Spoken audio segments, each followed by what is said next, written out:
सभी बच्चों को मेरा हार्दिक आशीर्वाद। आज हम इस ऑडियो में आप लोगों को अशोक के फूल के दूसरे मुख्य अवतरण पर प्रकाश डालेंगे और उससे संबंधित प्रश्नोत्तर आपको बताएंगे। इसके पहले वाले में मैंने पहले अवतरण का बताया है, उससे संबंधित प्रश्नोत्तर आपको बताया है। आज हम दूसरा जो मुख्य अवतरण है उसको वह इस प्रकार है। रविंद्रनाथ ने इस भारतवर्ष को महामानव समुद्र कहा है। विचित्र देश है यह। असुर आए, आर्य आए, शक आए, हूण आए, नाग आए, यक्ष आए, गंधर्व आए।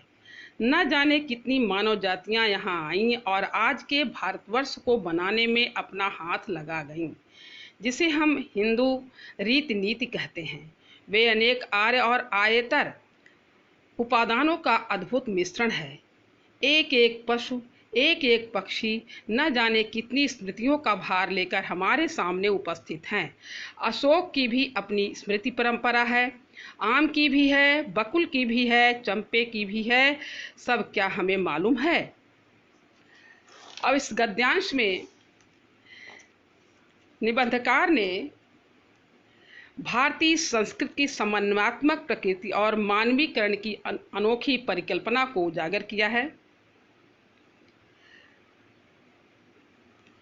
इसका प्रसंग है, फिर इसकी व्याख्या है कि रविंद्रनाथ ने भारतवर्ष को महामानव समुद्र कहा है, अर्थात भारत महापुरुषों से भरे सागर के समान है। यह बड़ा ही अनोखा देश है, विचित्र देश है, क्योंकि इस भारतवर्ष में असुर आए, तमाम तरह की अनेक प्रकार की जातियां आई, जिसमें असुर हैं, आर्य हैं, शक हैं, हूण हैं, नाग, यक्ष, गंधर्व, तमाम जातियां इस भारतवर्ष में आईं और अपनी अपनी संस्कृतियों को यहाँ के भारतीय संस्कृति में समावेश कर दिया, उसको मिला दिया। भारतवर्ष के बनाने में ये सारी जातियां का बहुत बड़ा योगदान है और इनकी मिली जुली संस्कृतियों को हम हिंदू रीति रिवाज के नाम से जानते हैं।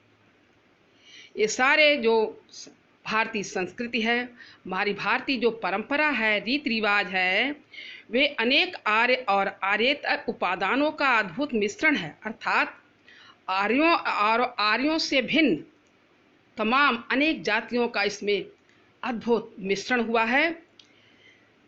एक एक पशु, एक एक पक्षी न जाने कितनी स्मृतियों का भार लेकर हमारे सामने उपस्थित हैं। यहाँ बताते हैं कि भारत में एक एक पशु पक्षी न जाने कितनी स्मृतियों को संजोए हुए हमारे सामने उपस्थित है। यहाँ के जो पशु हैं, पक्षी हैं, वह न जाने कितनी स्मृतियों को हमारे सामने संजो करके हमारे सामने आज उपस्थित हैं। उसी तरह से इन पशुओं और पक्षियों की तरह अशोक की भी अपनी परंपरा है, आम की भी है, बकुल की भी है, चंपे की भी है। सबकी परंपरा अपनी अपनी परंपरा है, लेकिन कहते हैं क्या सबके बारे में मुझे मालूम है? और जितना हमें इनके बारे में ज्ञात है, क्या उतना बता पाना संभव है? ये इसकी व्याख्या हो गई। अब है इससे संबंधित जो प्रश्न है वह है, पहला प्रश्न है, उपर्युक्त गद्यांश के लेखक एवं पाठ का नाम लिखिए। तो इसका उत्तर है, गद्यांश के लेखक आचार्य हजारी प्रसाद द्विवेदी तथा पाठ का नाम अशोक के फूल हैं। फिर है दूसरा प्रश्न है, भारत में कौन कौन सी जातियां आईं? इसका उत्तर है, भारतवर्ष में असुर, आर्य, शक, हूण, नाग, यक्ष, गंधर्व आदि जातियां आईं। तीसरा प्रश्न है, रविंद्रनाथ ने भारतवर्ष को किसकी संज्ञा दी है? इसका उत्तर है, रविंद्रनाथ ने भारतवर्ष को महामानव समुद्र की संज्ञा दी है। अगला है, प्रस्तुत गद्यांश में किस प्रसंग का वर्णन है? इसका उत्तर है, प्रस्तुत गद्यांश में भारतीय संस्कृति की समन्वयात्मक प्रकृति की अनोखी परिकल्पना के प्रसंग का वर्णन हुआ है। अगला प्रश्न है, गद्यांश के रेखांकित अंश की व्याख्या कीजिए। तो रेखांकित अंश की व्याख्या इस प्रकार है। रविन्द्रनाथ टैगोर ने भारतवर्ष को महामानव समुद्र की संज्ञा देते हुए यह बताया है कि भारतवर्ष में समय समय पर अनेक महापुरुषों का आगमन हुआ। जिस प्रकार समुद्र में सब कुछ समा जाता है, उसी प्रकार भारतवर्ष में बाहर से आने वाली अनेक जातियों और उनकी सभ्यताओं को पोषण मिला है। अर्थात भारत में अनेक संस्कृतियां आकर विलीन हो गई। इन्हीं मिली जुली संस्कृति को हम सब भारतीय संस्कृति और भारतीय रीति रिवाज के नाम से जानते हैं। इस प्रकार हम यह कह सकते हैं कि भारतीय संस्कृति में आर्य और आर्यों से भिन्न अनेक संस्कृतियों का अद्भुत मिश्रण है। ये रेखांकित अंश की व्याख्या हो गई। अब अगला प्रश्न है, रविंद्रनाथ ने किसे महामानव समुद्र कहा है? रविंद्रनाथ ने भारतवर्ष को महामानव समुद्र कहा है। अगला प्रश्न है, भारतवर्ष के निर्माण में किन किन का सहयोग रहा? इसका उत्तर है, भारतवर्ष के निर्माण में असुर, आर्य, शक, हूण, नाग, यक्ष, गंधर्व आदि अनेक मानव जातियों का सहयोग रहा। 8वां प्रश्न है, आर्य, शक, हूण कहाँ आए? इसका उत्तर है, आर्य, शक, हूण भारत में आए। ये प्रश्नोत्तर हो गया। इससे संबंधित 8 प्रश्नोत्तर थे, 8 प्रश्नोत्तर का हो गया है।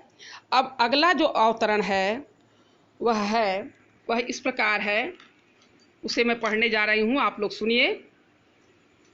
तीसरा जो मुख्य अवतरण है वह इस प्रकार है, मुझे मानव जाति की दुर्दम निर्मम धारा के हजारों वर्ष का रूप साफ दिखाई दे रहा है।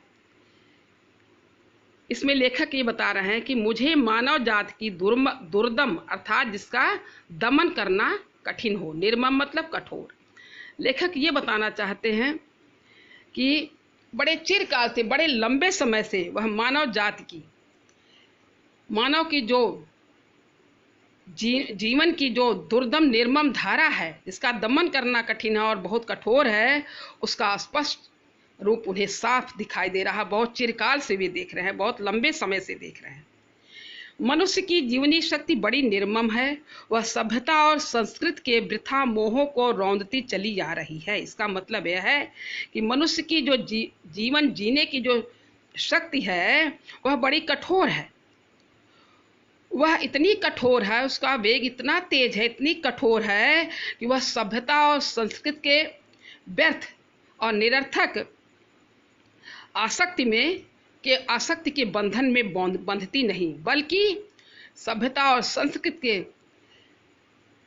को वह पीछे छोड़ती हुई वह आगे निरंतर आगे बढ़ती रही है। न जाने कितने धर्माचारों, विश्वासों, उत्सवों और व्रतों को धोती बहाती यह जीवन धारा आगे बढ़ी है। लेखक ये इसमें ये बताना चाहते हैं कि न जाने कितने धर्म का आचरण, धर्म संबंधी जो आचरण या व्यवहार, उसको धर्माचार कहते हैं। न जाने कितने धर्माचारों,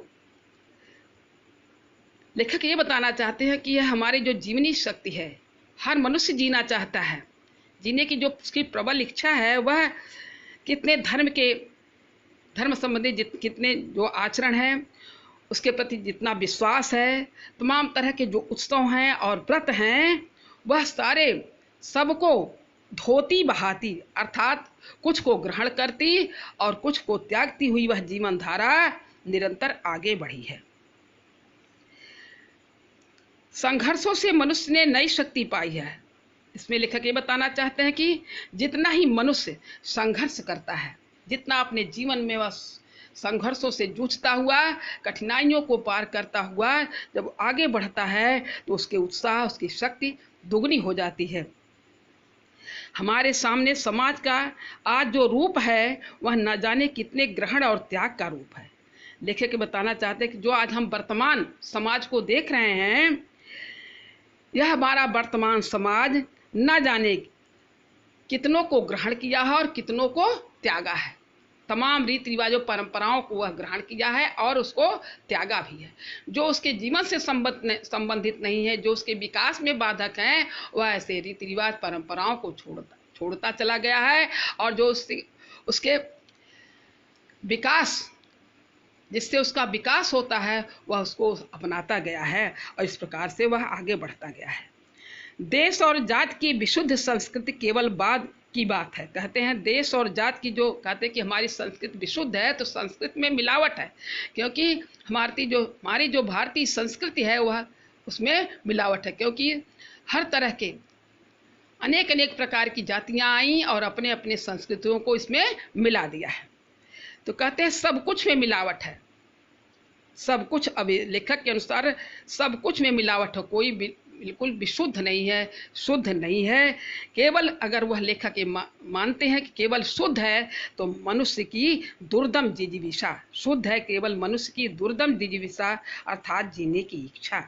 वह गंगा की अबाधित अनाहत धारा के समान सब कुछ को हजम करने के बाद भी पवित्र है। कहते हैं अगर केवल शुद्ध है, सब कुछ में मिलावट है, कोई शुद्ध नहीं है, अगर केवल शुद्ध है तो मनुष्य की जो जीवन जीने की जो प्रबल इच्छा है वही सबसे शुद्ध है, क्योंकि हर मनुष्य हर हाल में जीना चाहता है, कोई मनुष्य ऐसा नहीं है जो जीना न चाहता हो। और उसकी यह जीने की जो इच्छा है उसकी तुलना लेखक ने गंगा की अबाधित बाधा रहित अनाहत, जिसे आहत न किया जा सके, कोई रोक न सके, उस धारा के समान है। जैसे गंगा जी की धारा लगातार निरंतर बढ़ती हुई अपनी धारा में सब कुछ को समेटती हुई आगे बढ़ती जाती है और पवित्र भी है, उसे पवित्र और निर्मल माना जाता है। उसी प्रकार से मनुष्य की जो जीवन जीने की जो प्रबल इच्छा है वह सब कुछ को अपने में समेटती हुई हर हाल में वह आगे बढ़ती रहती है, उसे रोका नहीं जा सकता है। ये आपका हो गया। इसमें दो व्याख्या के लिए रेखांकित अंश बताया गया है और उस दोनों की व्याख्या भी हम आपको बताएंगे। अब हम इससे संबंधित जो प्रश्न है वह है प्रस्तुत गद्यांश का संदर्भ लिखिए। तो गद्यांश का संदर्भ हम पहले अवतरण में मैंने बताया है, वही संदर्भ इसका भी होगा। दूसरा प्रश्न है मनुष्य की जीवन शक्ति कैसी है, तो इसका उत्तर है मनुष्य की जीवनी शक्ति बड़ी निर्मम है अर्थात कठोर है। अगला प्रश्न है हमारे सामने आज समाज का स्वरूप कैसा है, इसका उत्तर है हमारे सामने आज समाज का जो स्वरूप है वह न जाने कितने ग्रहण और त्याग का रूप है। अगला प्रश्न है लेखक ने मनुष्य की जिजीविषा को किस रूप में प्रस्तुत किया है, इसका उत्तर है लेखक ने मनुष्य की जिजीविषा को गंगा की अबाधित अनाहत धारा के समान शुद्ध एवं पवित्र रूप में प्रस्तुत किया है। अगला प्रश्न है रेखांकित अंश की व्याख्या कीजिए। इसमें दो रेखांकित अंश हैं। एक ऊपर मनुष्य की जीवनी शक्ति बड़ी निर्मम है, वह सभ्यता और संस्कृति के वृथा मोहों को रौंदती चली आ रही है। इसकी व्याख्या है लेखक का मानना है कि मनुष्य की जीवन जीने की जो शक्ति है वह बहुत कठोर है, वह अपने इस प्रबल शक्ति से सभ्यता और संस्कृति के व्यर्थ और निरर्थक आसक्तियों के बंधन में नहीं बनती, वह सभी पारंपरिक रीति रिवाजों को पीछे छोड़कर आगे बढ़ती है और अपना मार्ग प्रशस्त करती हुई विकास के सोपानों को पार करती रहती है। ये इसकी व्याख्या हो गई। दूसरा जो है रेखांकित अंश है शुद्ध है केवल मनुष्य की दुर्दम जिजीविषा। इसकी व्याख्या है लेखक विचार करता है कि मानव और समाज का वर्तमान स्वरूप अनेक प्रकार के त्याग और ग्रहण से निर्मित हुआ है। हमने अनेक बातों को ग्रहण किया है तो अनेक को छोड़ा भी है। इस प्रकार संस्कृति विशुद्ध न होकर मिलावट से बनी है, किंतु यदि हमें शुद्ध की खोज करना हो तो वह है मनुष्य की जिजीविषा अर्थात जीवित रहने की इच्छा, जो चिरकाल से हर व्यक्ति में पाई जाती है। मनुष्य हर हाल में जीना चाहता है। मनुष्य की यह इच्छा गंगा की भांति सबको अपने में मिला लेने पर भी पवित्र रहती है। ये दोनों रेखांकित अंश की व्याख्या हो गई। इस अंश में दो रेखांकित अंश हैं। अब है अगला प्रश्न है, लेखक को क्या स्पष्ट दिखाई दे रहा है? उत्तर है, लेखक को मानव जाति की दुर्दम निर्मम धारा के हजारों वर्ष का रूप स्पष्ट दिखाई दे रहा है। अगला प्रश्न है, मनुष्य ने नई शक्ति किससे पाई है? इसका उत्तर है, संघर्षों से मनुष्य ने नई शक्ति पाई है। अगला प्रश्न है, धर्माचारों और विश्वासों का अर्थ स्पष्ट कीजिए। उत्तर है, धर्माचारों का अर्थ है समस्त धर्म संबंधी आचरण एवं व्यवहार, और विश्वासों का अर्थ है किसी बात, विषय, व्यक्ति आदि के संबंध में होने वाली यह धारणा कि यह ठीक, प्रामाणिक या सत्य है, अथवा उसे जैसा हम समझते हैं वैसा ही है, उससे भिन्न नहीं है। ये आपकी 2 व्याख्या आज हो गई। इसके पहले मैंने एक व्याख्या बताया था। आज हमने 2 अवतरणों का, मुख्य अवतरणों का व्याख्या और उससे संबंधित प्रश्नोत्तर को बताया है। मुझे आशा है कि आप लोग अच्छी तरह से समझ लिए होंगे, और इसका PDF भी मैं आपको इसके साथ भेजूंगी।